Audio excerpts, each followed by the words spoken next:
ಮಾಡ್ತಿದ್ದೀರಮ್ಮ? So ಇವತ್ತು ನಮ್ಮ ಒಬ್ರು ಕಸ್ಟಮರ್ ಅಮ್ಮ ಮಗಳಿಗೆ ಅಂತ ಹೇಳಿ ಸೀರೆ ಕೊಟ್ಬಿಟ್ಟು ಈ ರೀತಿ ಫ್ರಾಕ್ ಸ್ಟಿಚ್ ಮಾಡಿ ಅಂತ ಹೇಳಿದ್ರು. ಸೊ ಬ್ಯೂಟಿಫುಲ್ ಆಗಿದೆ. ಫ್ರಾಕನ್ನು ಸ್ಟಿಚ್ ಮಾಡಿದ್ದೀವಿ. ಇದು ಟ್ವಿನ್ನಿಂಗ್ ಮಾಡಿದ್ದೀವಿ. ಆ್ಯಕ್ಚುಲಿ ಅಕ್ಕ ತಂಗಿದಿರಿಗೆ ಇಬ್ರಿಗೂ ಟ್ವಿನ್ನಿಂಗ್ ಮಾಡಿ ತೋರಿಸ್ತಾ ಇರೋಂಥದ್ದು. ತುಂಬಾ ಚೆನ್ನಾಗಿ ಬಂದಿದೆ ನೋಡಿ, ಎಷ್ಟು ಚೆನ್ನಾಗಿದೆ ಅಂದರೆ ಫ್ಲೀಟ್ಸು ಅಷ್ಟೇ ತುಂಬಾ ಚೆನ್ನಾಗಿ ಬಂದಿದೆ.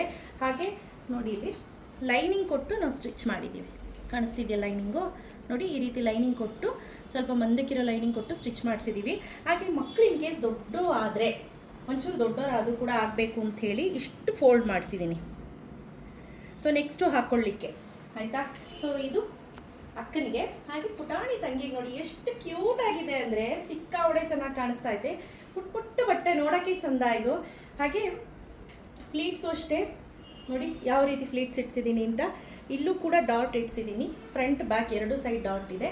ಹಾಗೆ ಇದೇನಿದೆ ಇದನ್ನು ಜಿಗ್ಜ್ಯಾಗ್ ಮಾಡಿ ಈ ರೀತಿ ಬುಷಿಯಾಗಿ ಬರೋ ಹಾಗೆ ಇಟ್ಟಿದ್ದೀವಿ. ತುಂಬ ಚೆನ್ನಾಗಿದೆ. ಅಕ್ಕ ತಂಗಿದು ಇಬ್ಬರದು ಟ್ವಿನ್ನಿಂಗ್ ಮಾಡಿದ್ದೀವಿ. ಸೊ ಇದೇ ರೀತಿ ನಾವು ಸ್ಟಿಚಿಂಗ್ ಕೂಡ ಮಾಡ್ಕೊಡ್ತೀವಿ. ಇವ್ರು ಕೊಟ್ಟಿದ್ದು ಬೆಳಗ್ಗೆ ಒಂದು 12 ಗಂಟೆಗೆ ಕೊಟ್ಟರು. ಈಗ ಆಲ್ರೆಡಿ 6 ಗಂಟೆ ರೆಡಿ ಆಗಿದೆ ಎರಡು ಡ್ರೆಸ್ಸು. ಸೊ ಎಸ್ಪೆಷಲಿ ಈ ಸಮ್ಮರ್ಗೆ ಮಕ್ಕಳಿಗೆ ಈ ರೀತಿ ಕಾಟನಲ್ಲಿ ಹಾಕೋದು ತುಂಬಾ ಒಳ್ಳೆಯದು ಅಂತ ಹೇಳ್ಬೋದು. ಯಾರಿಗಾದ್ರೂ ಇನ್ ಕೇಸ್ ಈ ರೀತಿ ಕಾಟನಲ್ಲಿ ಟ್ವಿನ್ನಿಂಗ್ ಮಾಡಿ ಮಕ್ಕಳಿಗೆ ಸೀರೆ ತೊಗೊಂಡು ಬಂದು ಕೊಡ್ತೀವಿ ಅಥವಾ ಫ್ಯಾಬ್ರಿಕ್ ತಂದು ಕೊಡ್ತೀನಿ ಅಂದ್ರೂ ಕೂಡ ನಾವು ಮಾಡ್ಕೊಡ್ತೀವಿ. ಇದೇ ರೀತಿ ಲಂಗ ಬ್ಲೌಸ್ ಬೇಕು ಅಂದ್ರೂ ಕೂಡ ನಾವು ಸ್ಟಿಚ್ ಮಾಡಿ ಕೊಡ್ತೀವಿ ಆಯಿತಾ. Thank you.